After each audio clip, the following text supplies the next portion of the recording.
magandang hapon Pilipinas at buong mundo. Nay, tay, kapuso, pahiram po ng 20 minutes ng inyong hapon. Ako po si Boy. Welcome to Fast Talk with Boy Abunda. Masaya po ang hapong ito dahil ang ating bisita ay bida ng most watched teleserye of 2022. And of course, a top rating Running Man Philippines. Palakpak tayo dyan. Please welcome Ruru Madrid. Hey! Kumusta po? Hello mga kapuso, Tito Boy. Magandang hapon. Magandang hapon. Magandang Maraming hapon. salamat, Ru. Of course, maraming Sa salamat. iyong Tito pagdalaw. Boy. It's an honor, Tito Boy. It is my sobrang honor and pleasure. excited ako na mapunta ako dito. This is actually the first time na interviewin ako ng live at actually kinakabahan ako ngayon, pero I'm excited. Pero maganda yung kaba eh. Actually. Di ba? It is nice. A lot of things happen. Doon lumalabas ang totoo. Ang mahika. Yeah. Ika nga. Magic happens when you are uncertain. Yep. Di ba? That's true. Hindi, ang gusto ko lamang, dahil naging bisita natin si Bianca dito sa Fast Talk with Boy Abunda nung nakaraang Martes. Kumusta yun? Alam ko ikaw ang sumundo. Yeah. Ako Ano po ang yun. pinag-usapan niyo? Well, she was very happy after that. Na parang sinabi niya, wow, sobrang masaya siya na nakapag-share nga siya. At the same time, sabi niya sa akin, panoorin mo na lang. Pinapanood niya sa akin yung clips and sobrang nakaka-proud si Bianca. Nakita ko kung gaano siya ka-smart, kung gaano siya ka-responsible sa lahat ng mga bagay na nangyayari sa kanya, and kung gaano niya rin ako ka-love. Sobrang sarap sa puso na meron taong ganon na nagmamahal sa akin. So, I'm very excited na sabihin din sa mga kapuso natin ngayon kung gaano siya ka-importante sa akin. Importante at gaano kamahal. Kung gaano ko siya You use the word love, di Yeah, ba? that's true. Okay. Parang anak ko si Ruru. Binabantayan ko talaga ang bawat salita. Alam mo ba, it's hard to do an interview with somebody that you care for. It's very difficult to do an interview with someone na fan ka.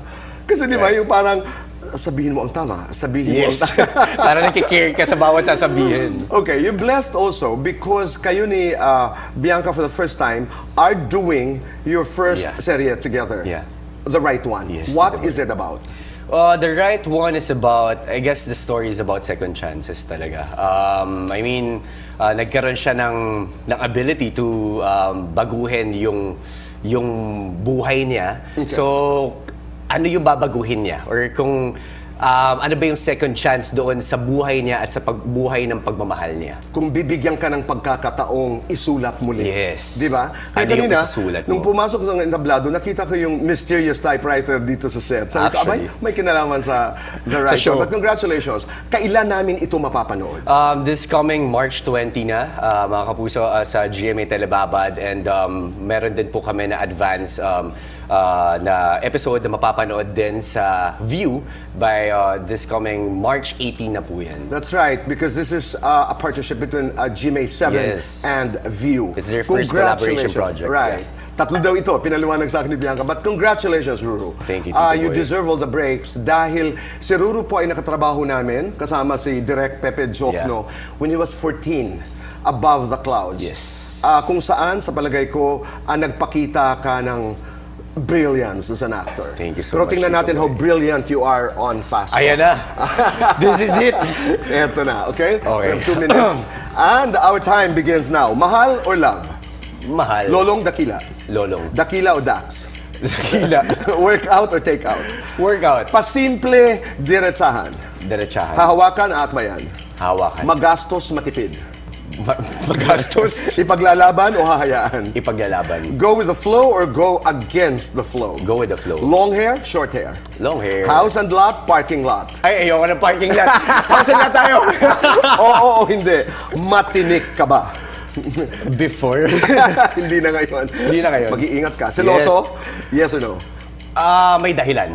Under ka ba? Yes or no? Somehow. In one word, describe yourself bilang kuya. Responsable. Bilang kaibigan. Paano ba? Mapagmahal. Bilang boyfriend. Maalaga. Bilang aktor. Willing to learn. Artistang kaya mo impersonate. Robin Padilla. Maya-maya natin gagawin yan. Artistang iniidolo mo. Ding Dong Dantes. Your style inspiration. This is gorgeous. Harry Styles. Saan ka I love him. Saan ka mas takot? Kay Bianca o sa buwaya? Ay, kay Bianca. Sorry, Dakina. Sweetest thing na ginawa ni Bianca para sa'yo? She went to Korea just to surprise me. Most unforgettable date with Bianca? Every day. Sexiest part ng katawan ni Bianca? Ice. Action star o dramatic actor? Action star. Time travel, space travel? Time travel. Hashtag ng buhay mo ngayon? Blessed. Past or future? Future. Magic or real? Real. Lights on, lights off? Lights on! Happiness or chocolates? Wholesome ako. Chocolates muna tayo dito, boy. Best time for happiness? Kahit anong oras. Complete this sentence. Bianca is the right one because... Bianca is the right one because siya lang ang nagparamdam sa akin ng totoong pagmamahal. Wow, we made it. Kaya mo impersonate si Binoy? Si Senator Padilla? Yes. Paano nga? Sample nga? Magandang araw po dito po. Isang malaking karangalan no, na maging parte ho ako ng programa ho ninyo. Isang malaking blessing ho para po sa akin to. Kaya sa mga kapuso po na nanonood ng programa ni Tito Boy, lagi lang ho kayo manonood mga kapuso. Maraming salamat po. Ang galing. Ito, biglaan lang. I-impersonate mo nga ako. Tito Boy. Ayusin mo. Okay, let's do fast talk. Happiness or chocolate? Maraming salamat, Ruro. Thank you, Tito Boy. Mga kapuso, umpisa pa lamang po ito ng aming kwentuhan ni Ruro. Pero, Ruro, dyan ka lang. Sure, Tito Boy. Doon muna ho tayo sa For Today's Talk. Dalawang bagay po ang ating pag-uusapan.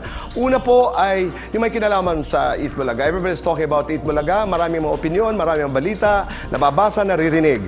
We are trying to get the whole story. We've been trying to get in touch with yung mga relevant, mga importanteng actors dito sa kwentong ito. At pag nabuo ho ito ay ilalahad ho namin sa inyo. Pero ang aming nakuha ng Fast Talk with Boy Abunda ay we got word from Bullet Haloshos.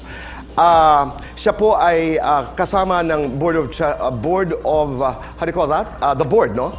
The board of tape na siyang may-ari ng Eat Bulaga. Ayon sa aming source, dito sa Fast Talk with Boy Abunda, sabi ni Bullet ay, at si Bullet daw po ang direktang nakikipag-usap sa GMA7 sa mga bagay na may kinalaman sa Eat Bulaga. Well, according to Bullet, who is currently, I think, the mayor of Dapitan City, kung hindi po ako nagkakamali, at ang kanyang ina ay kaibigan ko nung kapanahunan namin. Sabi ni Bullet ay may magaganap na media conference April 15 kung saan hopefully ay masasagot lahat ang ating mga katanungan, malilinawan lahat ang mga issues na may kinalaman po sa Eat Bulaga.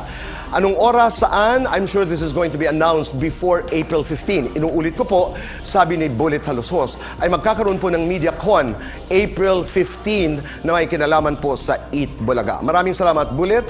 And ang ating pangalawang pag-uusapan dito sa For Today's Talk ay few days ago, to be exact, 2 days ago, I did an exclusive final interview. Final dito sa kontrobersiyang ito with Liza Soberano. Meron ho kaming pag-uusap ni Liza na inyong mapapanood bukas dito po sa Fast Talk with Boy Abunda. Ipapaliwanag ko po ang paano nangyari ang pag-uusap na ito. But abangan niyo po, nanay, tatay at mga kapuso. Katulad halimbawa ng the truth that I did a commentary on Liza after watching her 14-minute vlog. Tinanong ko siya, sabi ko, why did you decide, why did you agree to do this interview? At sabi ko, ano ang naramdaman mo nung napanood mo yung reaction ko doon sa vlog mo? Diretsa sa mukha ko, sinabi ni Liza, nasaktan ako. Marami pa pong iba. Abangan niyo po bukas dito sa Fast Talk with Boy Abunda, my exclusive interview. They call it the final interview. Pagdating dito sa kontrobersiyang ito, dito po sa Fast Talk with Boy Abunda. Maraming salamat. Ru, ako gusto ko lang itanong, ikaw ba pag may pinagdadaan ng kontrobersiya, ang instinct mo ay harapin o umatras? Harapin, Tito Boy. Yun ang ginagawa mo. Yeah. At I have so many other questions. Like, nung nag-uusap kayo ni Bianca, napag-usapan namin yung 8-month thing na Yes. kayo nagkahiwalay. I'd like to be able to talk about it. I'd like to hear your version. Pero Ru, makakapag-usap lamang tayo sa maraming bagay na klaro kung may mga kasagutan, kung sasagutin mo ang ilang mga kasagutan. Yeah. Katulad halimbawa ng na hindi pa na-address. Sabi mo nga, this is the first time you're doing a live interview. I wanna ask you, diretsahan. Number one, naging kayo ba ni Gabby Garcia? Huwag mo muna sasagutin. Si Bianca ba ang dahilan kung bakit kayo naghiwalay ni Gabby? I'd like to know also kung ikaw ang naging dahilan ng paghihiwalay ni Miguel Tan Felix at saka ni Bianca. Ang mga kasagutan, Naitay Kapuso, sa pagbabalik po ng Fast Talk with Boy Abunda.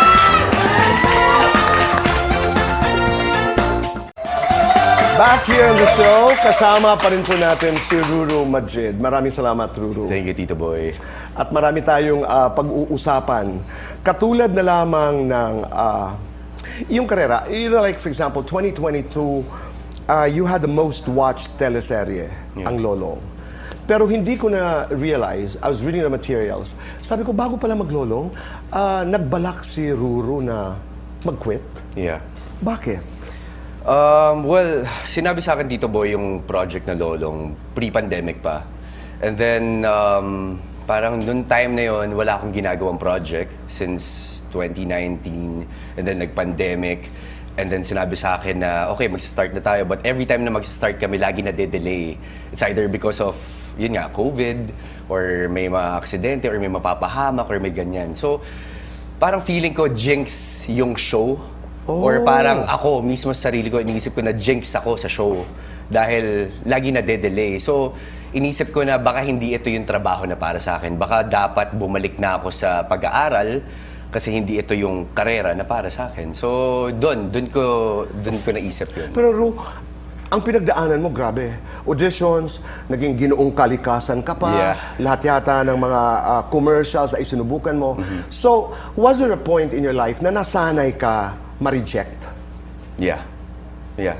I mean, ever since nag-showbiz ako, Tito Boy, even before show business, lagi akong talo. Sanay akong underdog. Sanay akong yung ako yung lumalaban. Yung parang wala akong someone na nagsusupport sa akin na parang tulungan ako. I mean, of course, nandyan pamilya ko, pero sanay ako matalo. Pero hindi ka binitawan din ng mga magulang mo. Yeah, that's Nag-uupa kayo ng motor Yeah. para makapunta lang sa mga audition, inuulan, Yeah. pero hindi ka bumitaw. Itong panahon, just before Lolong, nung medyo, that's a very strong word, Yeah. yung jinx. Bakit ka nakabalik? Bakit hindi ka bumitaw? Bakit nagpatuloy ka pa rin? Yeah. Siguro, Tito Boy, malaking factor doon yung co-workers ko. I mean, yung kasama ko sa Lolong. Sila yung kinapitan ko noong mga panahon na yun. Nakita ko yung hirap at pagod din nila. So, for me, sabi ko, kung ako susuko, paano na lang rin sila. And I know, kung gaano kahirap yung pinagdadaanan ko, mas mahirap pinagdadaanan nila. I mean, sa pamilya nila, kailangan nilang mag-lock in, pumasok sa taping ng for 2 months, hindi nila kasama pamilya nila, na sila'y inaasahan ng pamilya nila. Ganong kalungkot. So, sabi ko, I realized na lahat ng mga bagay na nangyayari sa atin may dahilan. At siguro, lalo na natapos yung Lolong, Tito Boy, I realized na kaya ko siya kailangan pagdaanan yung mga ganong klaseng paghihirap so that hindi ko i-take for granted yung mga bagay na meron ako ngayon. At saka kadalasan, pag nandun ka na, when you are at the verge of giving up, Yeah. sa mga librong nabasa ko, sa mga kwentong narinig ko, doon nangyayari. Di ba? Yeah. And look at what happened to Lolong. Okay, katulad ng sinabi ko kanina, bago natin pag-usapan ang love life, bago Yeah. natin pag-usapan si Bianca, let's address these questions. Ru, naging kayo ba ni Bianca? Ni Bianca? I'm sorry. Naging kayo ba ni Gabby Garcia? Gabby, Tito Boy. Yes, Tito Boy. Si Bianca ba ang dahilan ng paghihiwalay niyo ni Hindi Gabby? po. Hindi po. Okay. Ikaw ba ang dahilan kung bakit naghiwalay si Miguel Tan Felix at si Bianca? Hindi rin po. So he had nothing to do with Yeah. it. Okay. Let's start to talk about Bianca. Kasi masaya ho ang aming kwentuhan ni Bianca dito Yeah. sa Fast Talk with Boy Abunda. Sabi niya, within the years that you were together, may 8 months na medyo naghiwalay kayo. Yeah. What went wrong? Siguro, noong time na yun, Tito Boy, medyo bago pa lang po kami. First time ko siguro maramdaman yung maging seryoso sa isang relationship. I mean, before Bianca, parang may time sa sarili ko na parang, you know, it's hard na aminin to, but naging ganun po talaga ako. I mean, gusto ko pong maging honest din sa inyo. Na para ako nakikipag-date sa, like, for example, beauty queens, artista, so that maipagmalaki ko. May ganun akong klaseng trait before na parang feeling ko ego booster siya for me. Okay. Na parang pagka nakipag-date ako sa certain girl na ganyan, na sikat or ano, nakaka-boost siya ng ego ko. What then I realized, lalo na nakilala ko si Bianca, hindi yun yung mga bagay na dapat pinagmamalaki ko. Okay. I mean, dapat na pinagmamalaki ko is yung mga bagay na totoo. At noong time na yun, siguro somehow medyo nangangapa pa ako dahil siguro first time kong maging seryoso when it comes to relationship. Parang siguro somehow sa sarili ko, parang sinubukan ko na kaya ko pa rin ba? Like, kaya ko pa rin bang kumausap ng ibang babae or kaya ko pa rin bang manligaw or ganyan? Nanunubok. Yeah. In other words, oo. Siguro, somehow, yun yung dati kong sarili na tinatry pa rin kung, like, siguro, tinitignan ko sa sarili ko kung kaya ko pa rin ba yung mga I get ganung it. bagay. I really get it. At hindi ka nagtagumpay. Nangyari tuloy ang nangyari sa Yeah. parking lot po. Yeah. Ng isang mall. Sabi nga ni Bianca, medyo exaggerated yung kwento. Yes, pero that's true. Bianca, thank you for being very honest. Sabi niya, totoo po na nangyari. Yeah. Totoo na nangyari at nangyari at marami kayong natutunan. Yes. What did you learn from the parking lot experience? Number one, Tito Boy, nakita ko yung worth ni Bianca. I mean, siguro, doon pumapasok yung pag wala sa'yo, doon mo siya hahanapin. Okay. Pagka nandyan siya sa tabi mo, parang tinitake for granted mo siya. Pero nung naramdaman ko na wala siya sa akin, doon ko naramdaman na hindi ko kayang wala siya. So, I did everything just to parang maging okay yung relationship naming dalawa. Kasi alam ko sa sarili ko na pagkasama ko siya, I'm at my best. Pag hindi ko siya kasama, parang pakiramdam ko, I'm lost. Okay. Siya yung nagbibigay ng liwanag, ng daan sa akin, pero nasaktan ko yung babaeng yun. Okay. So, sinabi ko sa sarili ko, kahit na 8 months ako na nanligaw sa kanya ulit, hindi ako mapapagod na sabihin sa kanya kung gaano ko siya kamahal at kung gaano siya kaimportante sa akin. And it worked. Pero muntik ka ba talaga masagasaan? No, that's not true. That's a joke. Sabi nga ni Bianca, totoo yung kwento, pero hindi naman totoo Yeah. yung mga ibang narrative. Sabi ko sa kanya, pero ang daming nakakita daw, yun ang mahirap sa mga daw kasi sa Yes, parking lot opo. nangyari. But that's a thing of the past. At Yeah.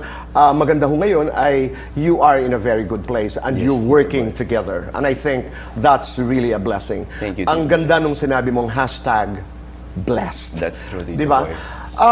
Nung nag-uumpisa ka pa lamang, meron ka ring isang interview kung saan sinabi mo nga, yung malapit dun sa sinabi mo na halos lahat mo nililigawan, nababasid ka, ligaw lang ng ligaw ng Yeah. ligaw ng ligaw. Totoo yun? That's true. Ewan ko ba, Tito Boy? Parang validation lang? Kaya ko ba ito? Siguro parang, eto aminin ko, dati talaga pakiramdam ko, sobrang pogi ko. Okay. Pakiramdam, lalo na hindi pa ako artista. Kung nakita mo ako, Tito Boy, for sure nakita mo pala ako Yes, when I was oo, 14. okay. I was so thin. Sobrang Right. payat ko. Iba pa itsura ko, iba pa yung forma ko. Iba pa talaga, the way ako magsalita, iba pa. Pero tingin ko sa sarili ko, sobrang pogi ko. Like, yung confidence level ko, like, out of this world. Ganon. So, lahat ng makasama ko, like, for example, masalubong ko si Barbie. First time ko siya masalubong, niligawan ko siya. Niligawan ko si Yasi. Niligawan ko si Lexie Fernandez. Mga ganon na parang, sila, ha? Ba't mo kami nililigawan? Bata ako pa noon, kasi 14 pa lang. So, but then I-realize, ayun yung nagpabago sa akin, Tito Boy, na lagi ako nababasad. Sabi ko sa sarili ko, tumingin ako sa salamin, sabi ko, ano bang problema sa akin?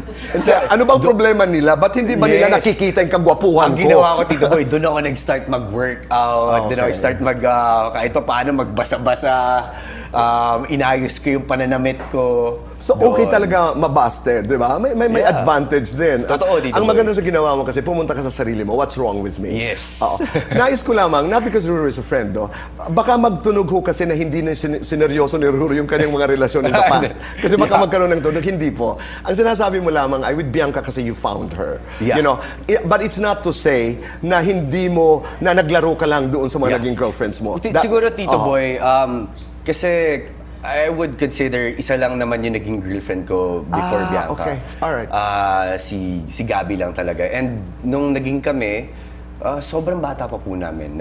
Gabby's 15, ako po 16. And then siguro somehow malaking factor na magkatrabaho po kami, love team kami. Kailangan lagi kaming makita na sweet sa isa't isa. So siguro dun namin na-discover na in love kami. Kumbaga nadala kami sa moment. I understand. Yeah. So, I just wanted to clear that out. Dun, siguro somehow ako rin personally, hindi pa rin po ako ganun ka siguro hindi pa rin ganun kalawak yung kaalaman ko when it comes to love. Okay.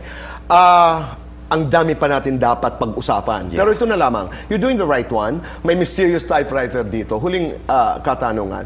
Kung halimbawa lamang susulatin mo, ikaw bilang writer, because you play a writer, I think, on the right one, ang kwento ng buhay nyo ni Bianca, give it a title, saan ka mag-uumpisa, and for now, saan mo tatapusin?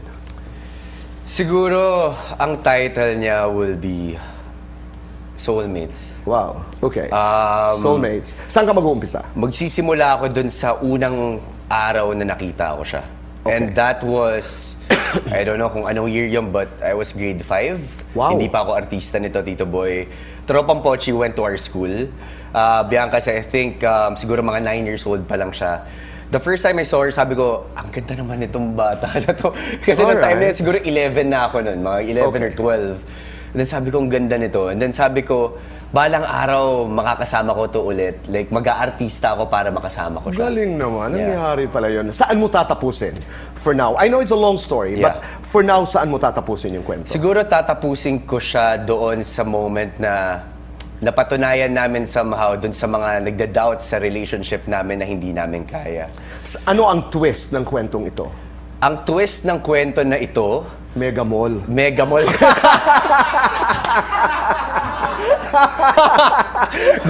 Yun talaga ang twist. Talaga, isinuggest ko talaga yung twist. May regalo ka raw sa akin? Meron ako regalo sa'yo, Tito Boy. Ano pero ba? Hindi mo siya Kanina- pwede kailangan mong pumikit muna ngayon, Tito Boy. Tapos Okay. iso-surprise kita. Ruro, sinasabi ko, wala lang ahas ha. Walang ahas, hindi to wala ahas. ha? Okay. Hindi to ahas, Dito ako Tito Boy. titingin.